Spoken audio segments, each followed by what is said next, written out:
Good morning class. हमने 2 topic कर चुके हैं इसके लेसन 1 के स्विक्स में। आज हमारा नेक्स्ट पॉइंट है की feature of constitution, that is separation of power. In India power of government is shared among 3 organs. India में जो है गवर्नमेंट की पावर जो है वो 3 ऑर्गन्स में बांटी गई है, क्योंकि इंडिया जो बहुत बड़ा देश है और वहाँ पे एक ही लेवल पे काम नहीं हो सकता, तो 3 ऑर्गन्स बनाए गए हैं। That are the 3 organs of the government are legislature, executive and the judiciary. The legislature means one who legislate the laws. Legislature का मीनिंग क्या होता है? जो कानून बनाता है, कानून बनाने वाले को हम लेजिस्लेचर कहते हैं। लेजिस्लेचर में जो है वो मेंबर्स आ जाते हैं जिनको हमने इलेक्ट किया होता है, हमारे elected representative, for example MP या एमएलए वगैरह।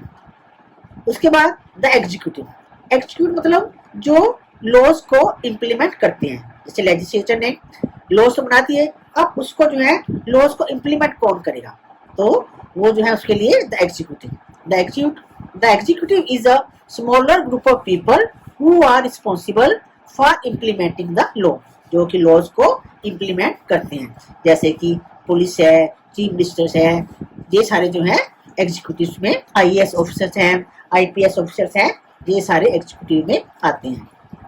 उसके बाद हमारा थर्ड ऑर्गन है गवर्नमेंट का, जुडिशरी, न्यायपालिका। इसमें जो है जितने भी जजेस हैं, लॉयर्स हैं, हाई कोर्ट्स हैं, सुप्रीम कोर्ट्स हैं, ये सारे जुडिशरी में आ जाते हैं। जैसे कि लेजिस्लेचर ने लॉज तो बना दिए और उसको इम्प्लीमेंट एग्जीक्यूटिव ने कर दिया। कई बार क्या होता है, कई लोग लॉज को नहीं मानते, तो उन चीजों के लिए जो है जुडिशरी होती है, जो कि उसको लॉज को, अगर जो कि लॉ नहीं मानता, उन कानूनों को नहीं मानते, तो उनको न्याय दिलाने के लिए जो है जुडिशरी सिस्टम दिया गया है। Power is divided among these 3 organs. अब इन 3 ऑर्गन्स में पावर क्यों डिवाइड की गई है? To prevent the misuse of power by any one branch of the state. State के जो जितनी कोई भी ब्रांच है, चाहे एग्जीक्यूटिव है, चाहे लेजिस्लेचर है, चाहे जुडिशरी है, कोई भी एक जो है किसी एक की जो है अथॉरिटी ना बढ़ पाए, पूरा जो है एक जो है किसी दूसरे की पावर को मिसयूज ना कर पाए। उनके मिसयूज को प्रिवेंट करने के लिए जो है पावर को जो है 3 पार्ट्स में डिवाइड किया गया है। इसके अलावा हर ऑर्गन जो है वो एक दूसरे के कामों को चेक भी करते हैं और इससे जो है उनके कामों में जो है बैलेंस भी बना रहता है। नेक्स्ट फीचर जो है फंडामेंटल राइट्स।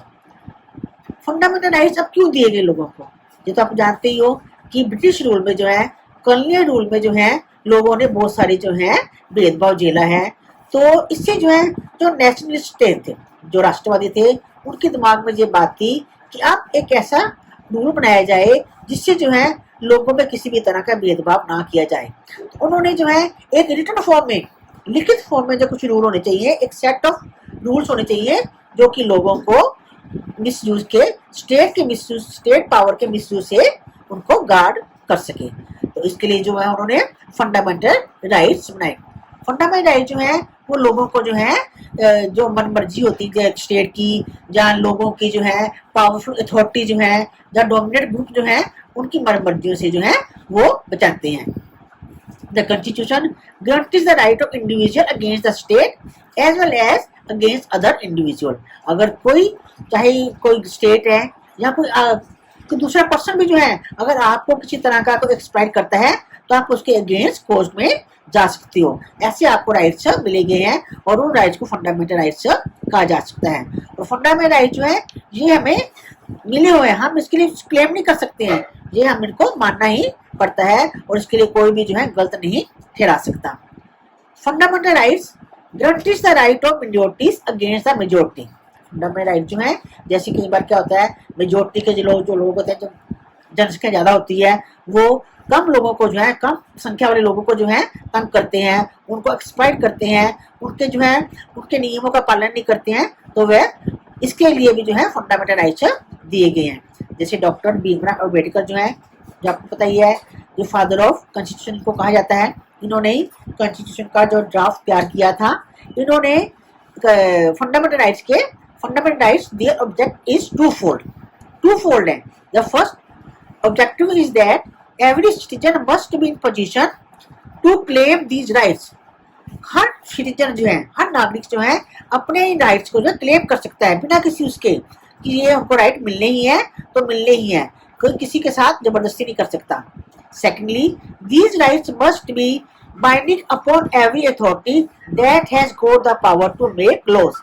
इसके अलावा जो रूल्स बनाते हैं, जो पावर में है, उनके लिए भी सेम यही रूल होते हैं, उनके लिए स्पेशली अलग तरह के रूल नहीं होते हैं। In addition to fundamental rights, the Constitution also has a directive, एक section called Directive Principles of State. Directive Principles, इसके अलावा Constitution में एक और भी प्रोविजन है Directive Principle। फंडामेंटल राइट्स जो है वो तो सिटीजन्स को मिले हुए हैं, लेकिन डायरेक्टिव प्रिंसिपल जो है वो जो है गवर्नमेंट को दिए गए हैं कि वो इन रूल को, जो राइट्स दिए हैं, उनको कैसे लागू करेंगे। This section was design by the members of the constituent assembly. ये सेक्शन जो है कॉन्स्टिट्यूएंट असेंबली के जो मेंबर्स थे उन्होंने ये डिजाइन किया था to ensure creator social and economic reforms to guide to the independent Indian state to institute laws and policy.